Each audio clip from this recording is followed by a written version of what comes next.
to the Lucas Eye Podcast. I know it's been a while since I've actually done one of these, but we're back with what I like to call my health, fitness, wellness type style podcasts, I guess.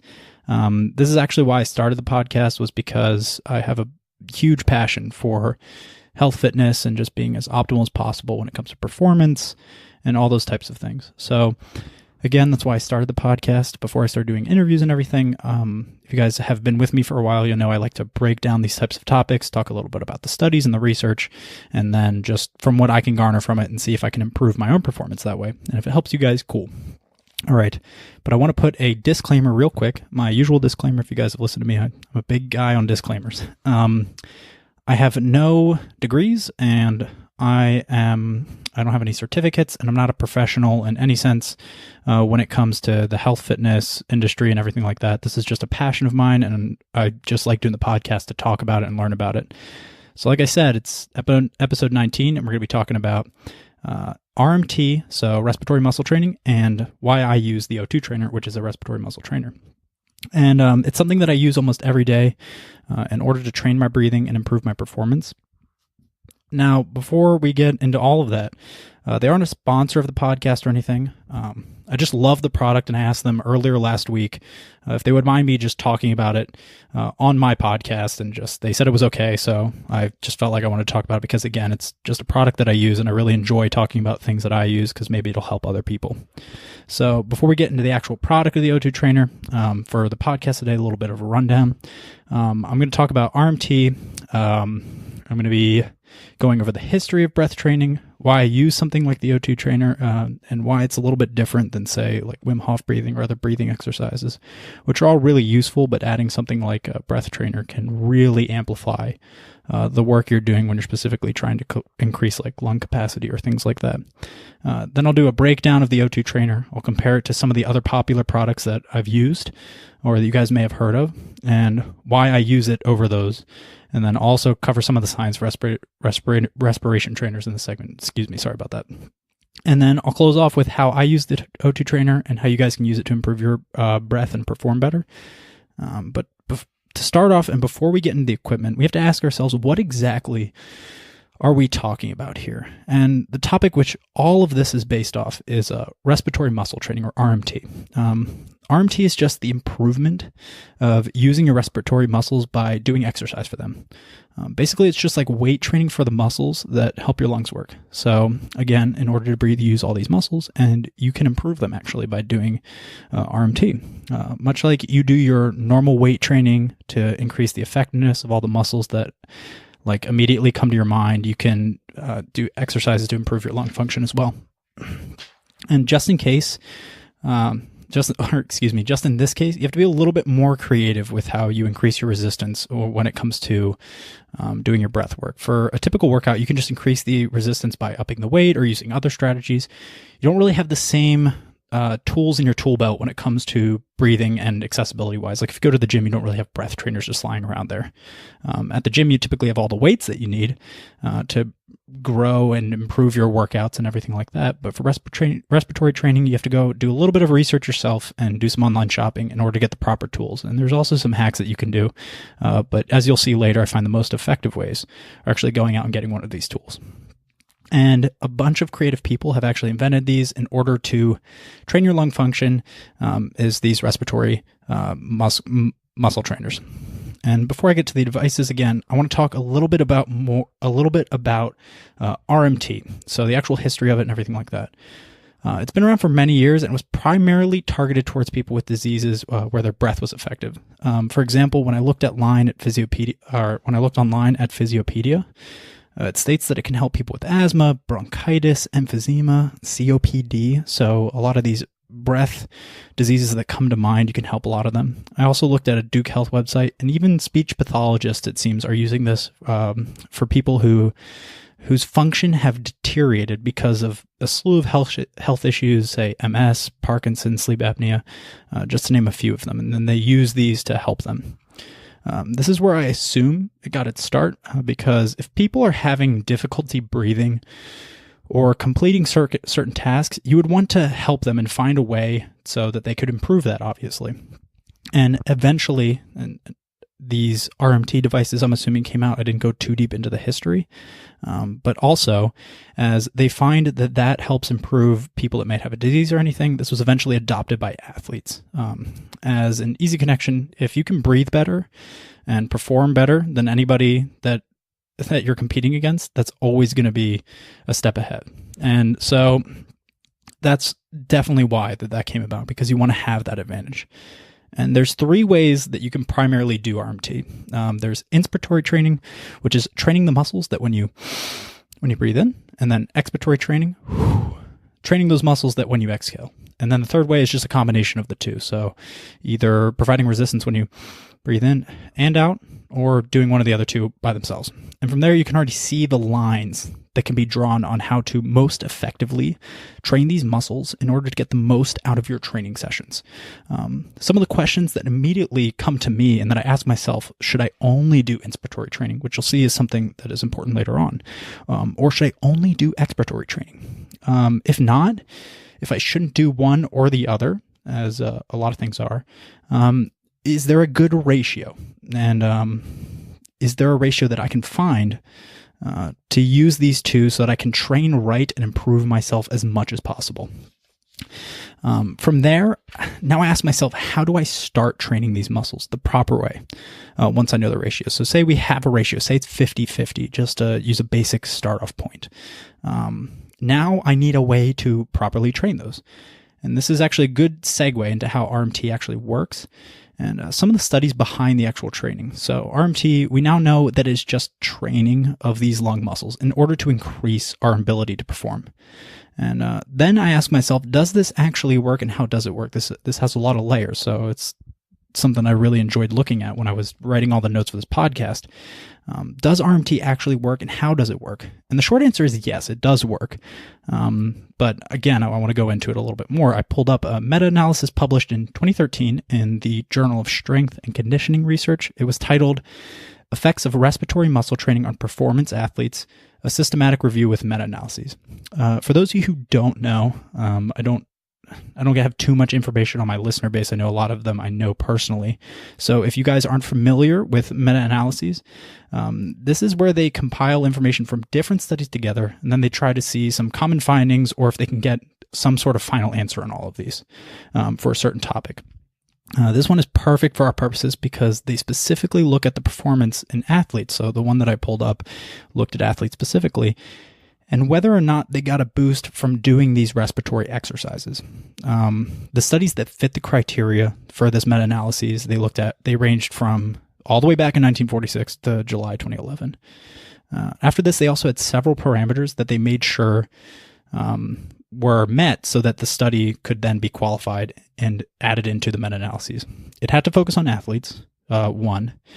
2, it had to be a randomized controlled trial compared to a control group. So we had to have a randomized trial of people that were using the RMT. So in this case, a randomized group of athletes, and then a control group that didn't do any sort of RMT or a placebo of RMT.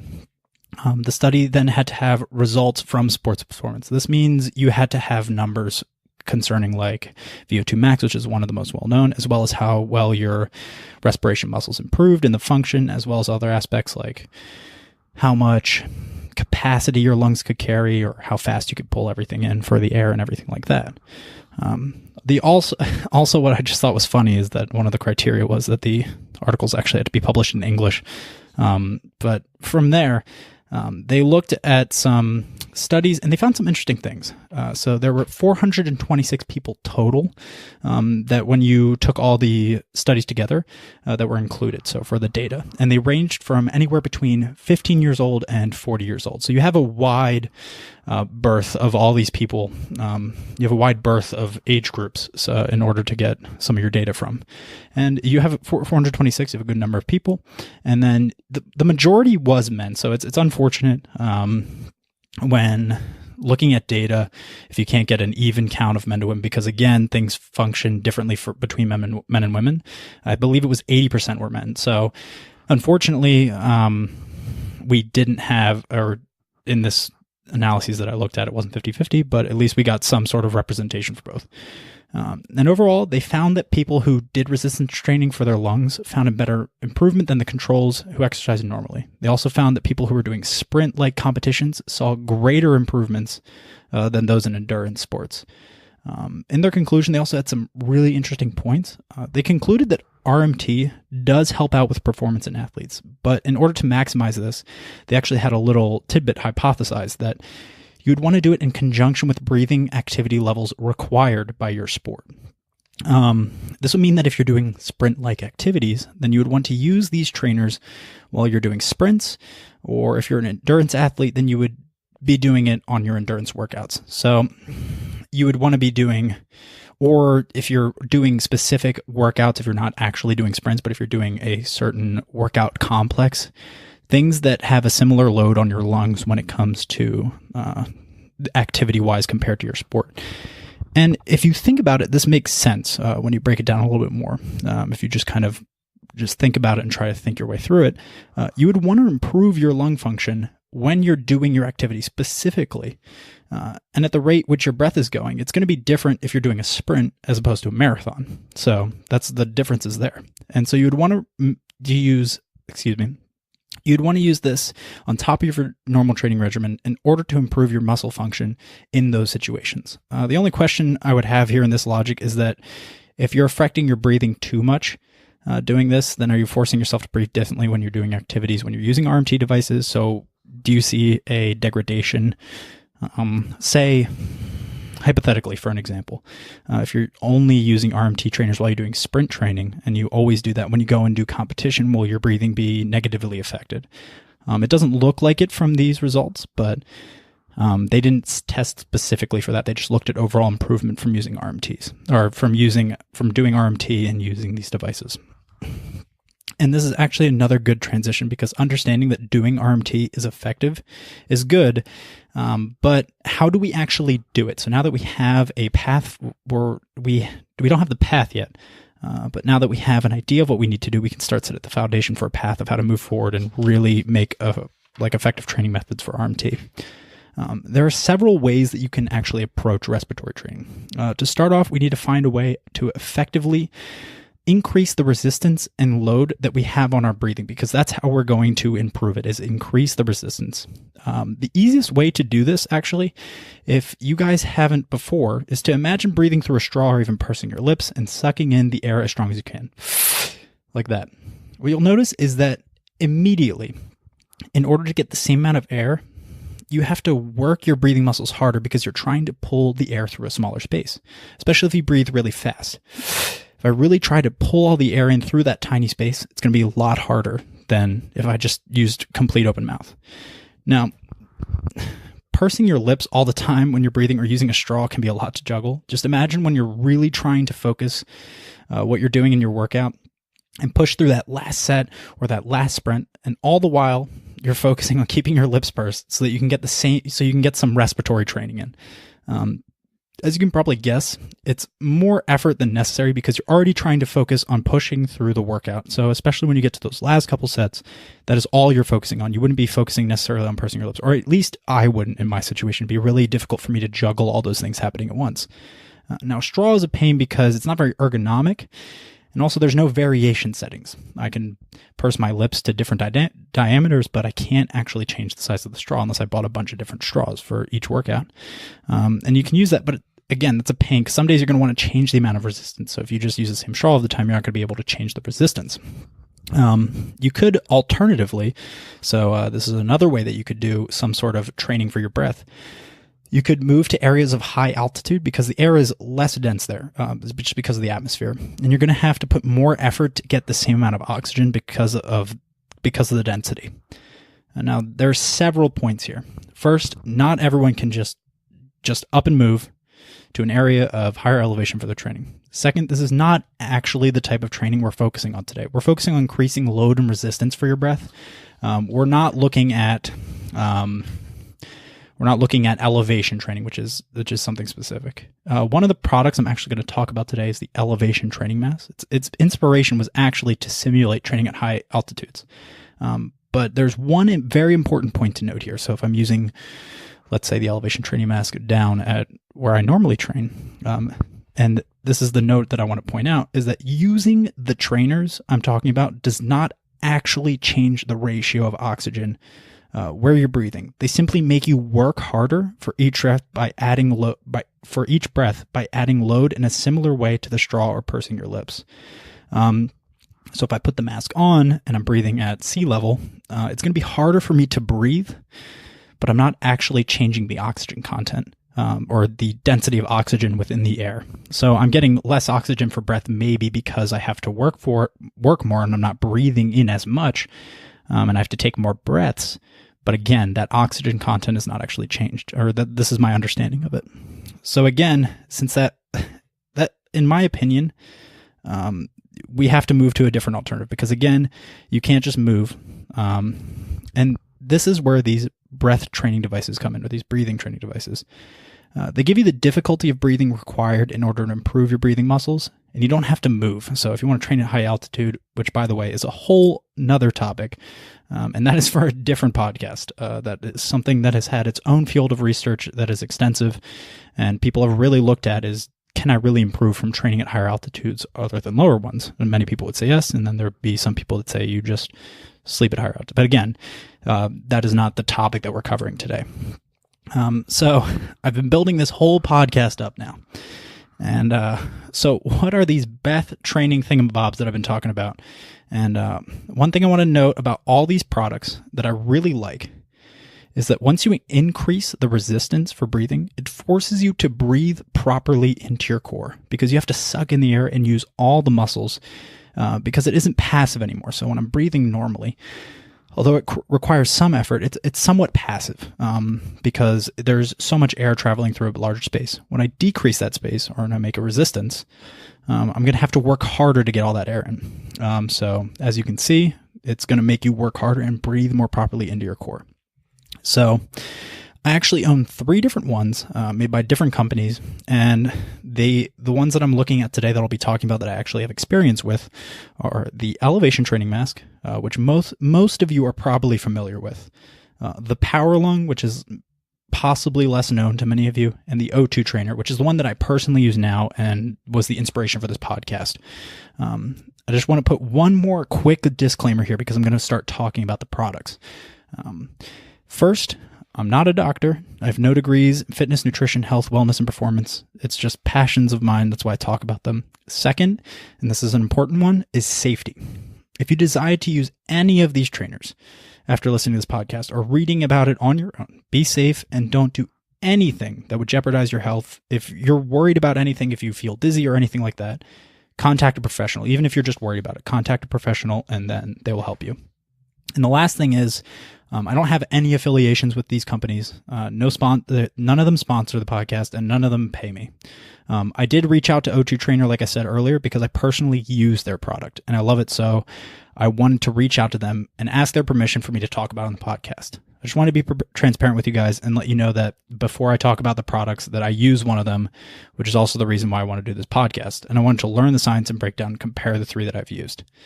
All right. So after that, those disclaimers, which are important to get out of the way, let's talk about the actual products, which is what you guys probably came here for. So let's start with the elevation training mask, because it's the most well-known and you guys are probably really familiar with it. I'll be talking about the Training Mask 2.0, which is the one I used and I know, and that they recently came out with a new version, I believe, the 3.0. I have no experience with that one, so I'll just be talking about the 2.0 today because it's the one that I actually own. Here's what it sounds like, actually. So if I put it on and breathe in.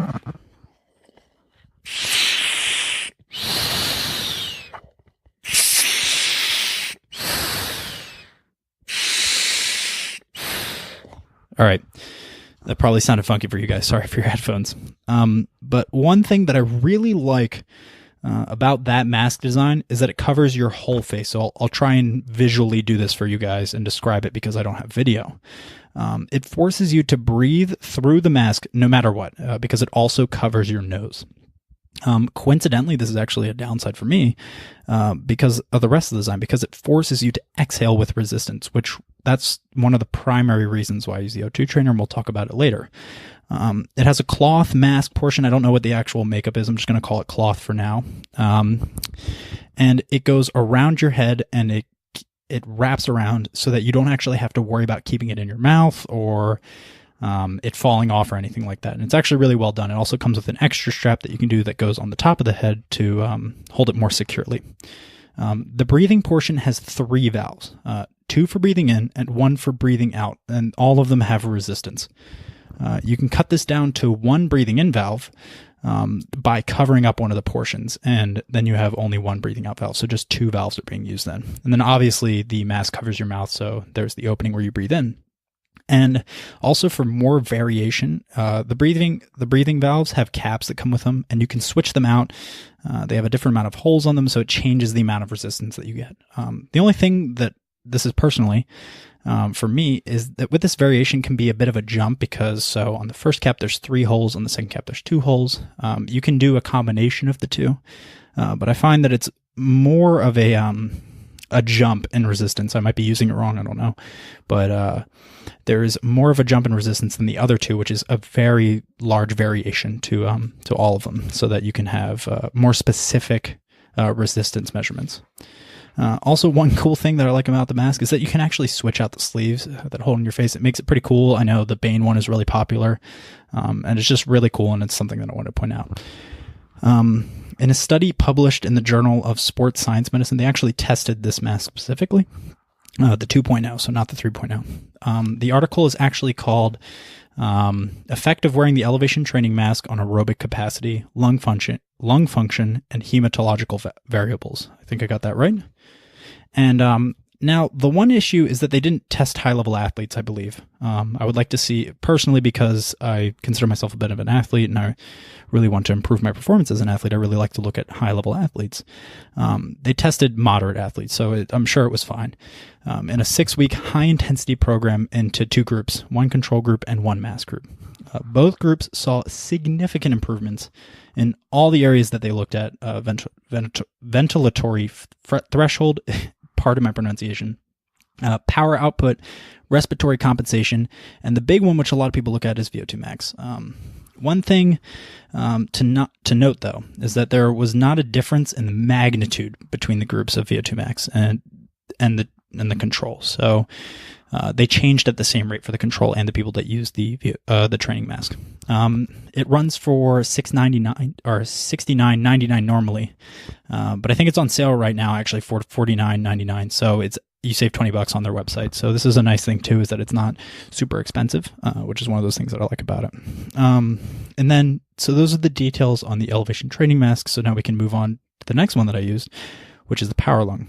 This one is similar to the elevation training mask, not because it's a mask though, but because it trains inspiratory and expiratory muscles at the same time. So for this one, here's what this one sounds like for those of you wondering.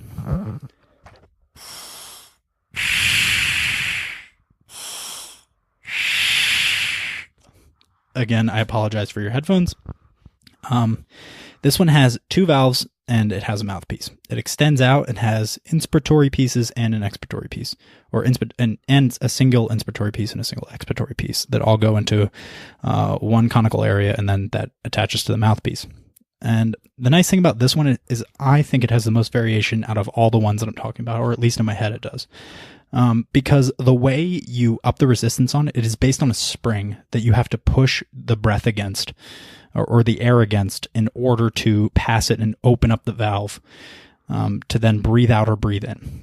You just twist the piece that you want to up the resistance on, and it adds more load to the spring, which forces you to push more against it, therefore increasing the difficulty.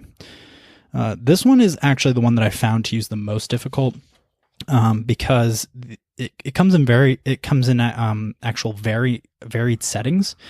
So you can actually buy different models of it. So they have 4 levels. It goes here's easiest to hardest. The Airstream, the Breathe Air, the Trainer, and the Sport, which is the one I have, which I believe is the most difficult one. They describe it as for elite athletes. So again, That might be why I really struggled with it, because there's a lot of variation in it, but it's also really hard once you get up into the higher levels to even just kind of open that valve. And again, so like when you compound all these different models and the spring design, you can get a lot of variation how you use it. Now, one thing that I don't like about it is that I find it to be a bit bulky, in my opinion. It sticks out a lot. So from my perception, it's more ideal to not use this one when you're doing your actual workouts, or I find it a little bit difficult for me. I would use it more in between sets or more in like resting periods and try and work on it that way, which is not something that is always ideal, because you would like to do it while you're doing certain sprint workouts and everything like that. You would like to do your RMT to make that more difficult. Now, the one, and it doesn't have to be, it also doesn't have a really good option for removing the expiration part. So again, I talked about that in the elevation training mask, where you can actually remove that. This one, you can loosen up the valve really far, but you still get some resistance. And again, we'll cover why that's important when we get to the O2 trainer. And so this is the study that I had on their website and their research. So they have a research section that actually shows published research on the power lung, which is super helpful, and I really like that. They looked at VO2 max as well as other aspects specifically for the power lung.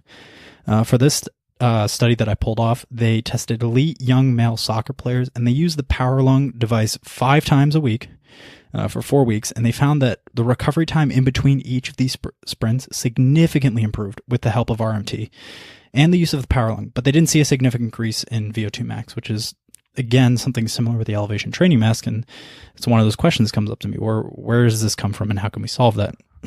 It's the priciest of the 3 options. So when I look on Amazon right now, they range from $100 to $120, which is the prime price right now. So they are a little bit pricier. So again, cost effectiveness, if that is something that you guys are looking at, this might not be the one for you. But so that is the power lung. So now we get to move on to the one that I actually use and that I like the most, and that's the O2 trainer. So I apologize for your ears again. Here's what it sounds like.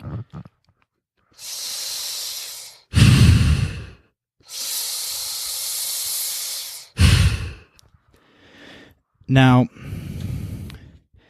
if you can tell, there's already one difference from there, and that is the breath out. It is not hindered whatsoever, and we're going to talk about that.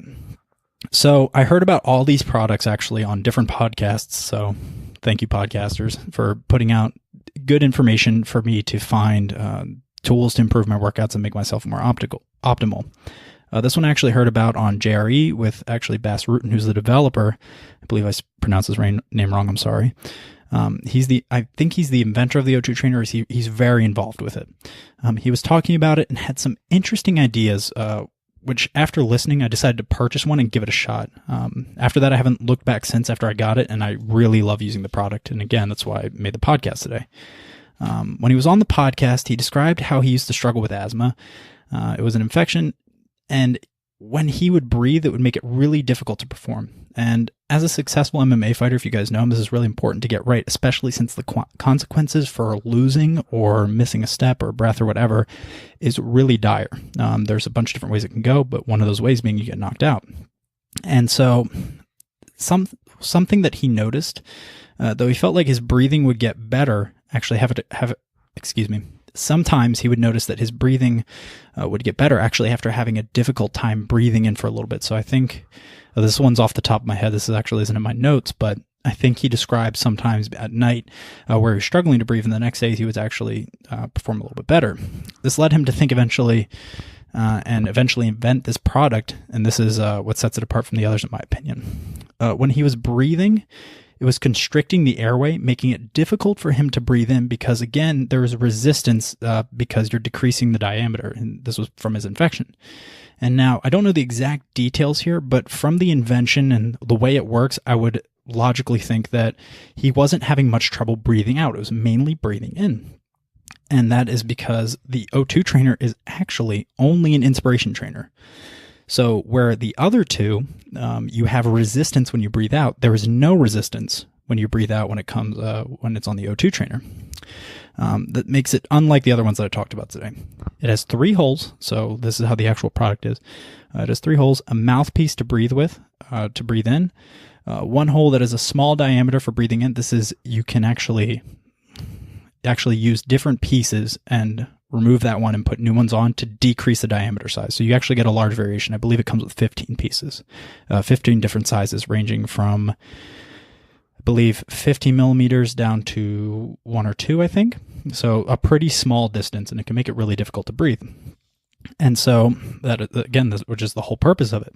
And the last hole, which is actually the ingenious part and makes the whole thing work together, is actually a one-way flap, and it's not a hole. So this is how it works. When you breathe in, the flap closes so air doesn't pass through that way. So when you get resistance on the way in. So through that little tiny hole, the first hole, you get resistance when you're breathing in. But when you breathe out, it also goes out that original hole that you breathed in, because it's all in the same piece. But since the one-way flap, you get no resistance because it just opens up completely, and it pushes the flap out so that all the air can go out with no resistance. And that is the simple beauty of it. The principle behind this design is that if you can strengthen your breathing better because the principle behind it is that you can strengthen your breathing because you're able to fully breathe out. With the other trainers, there's resistance on the way out, which makes your breathing less effective. And now to close out, let's look at a study that on the O2 trainer. I also got these from their website as well, that they have linked there, but all of the studies are published in journals, and they have a good paper that links all the information together there. So definitely check that out and read for yourselves as well. So there was a couple others that I talked about here. Go check them all out. Participants who used it saw significant benefits. They were able to increase how much oxygen they can take in, but there was significant improvement between sets when they had to recover. This can tie into the fact because you're not hindering your ability to get rid of the carbon dioxide when you're breathing out, because there's just a one-way flap there. So you're training yourself to really work those inspiratory muscles and breathe fully out. So you're only providing resistance on the way in. The figure that they have there, they have some really useful figures, so check them out. That there was an improvement in lung capacity as well as an increase in percentage of red blood cells in the blood. I believe there are still studies being done on it. There is a graph there that shows the improvement in VO2 versus VCO2 for women in cross-country athletes, but I can't seem to find the link for it. So if anyone can find that, let me know. So we'll close off with a study published in the International Journal of Sports Medicine that specifically looks at inspiratory muscle training. It's called The Effects of Inspiratory Muscle Training Upon Recovery Time During High-Intensity Repetitive Sprint Activity. Two groups of 12 males each, one control with the other doing IMT, and the other showed, with one group doing IMT and then the control, obviously. They showed an increase in 6% in recovery time between each sprint set. Now, while 6% might not seem like a lot, they said that they did study male sprint athletes specifically, so it might have even said elite. I must have missed writing that in here in my notes, but I believe it said elite sprint athletes. So I'm not sure about the level, but if it is a high level, any percentage of improvement is what you're looking for at that level. You're looking at 0.5, 1%, 2%. So a 6% increase is actually a large increase when it comes to actually improving that. So again, that's why I really like it, and it's something that I really use. So after all those studies and talking about all the different products, how do I actually use it? So I like to, every now and then I throw it in with my sprint workouts to make them more difficult. I like to do it with yoga sometimes too, although sometimes I like to really do deep nasal breathing with yoga to just feel like I really clear my head. I also do it when I wake up in the morning and before at night. They usually recommend a 6-week protocol where you do 30 breaths once or twice a day, and that is not during exercise even. You'll see improvements that way. That's the primary protocol that a lot of people will actually suggest. So I really love the product. And that's it, guys. Thank you so much for tuning in. I know we were moving there for a little bit, but again, I really like the product. Thank you so much for tuning in today. It's the one that I use, the O2 Trainer. If you guys enjoyed this podcast, or if you have any questions for me, let me know on Instagram. the Lucas High podcast on Instagram. All the links will be below, and then Vonderhealth on Twitter, and then also I'm on Facebook as well. And then hopefully I can get this up on YouTube as well. But if you guys have any questions, please let me know. If you guys enjoyed the podcast, feel free to review it on iTunes or wherever you can review it. And if you really like it, feel free to share it with someone. But that's it for today, guys. Thank you so much for tuning in. Bye.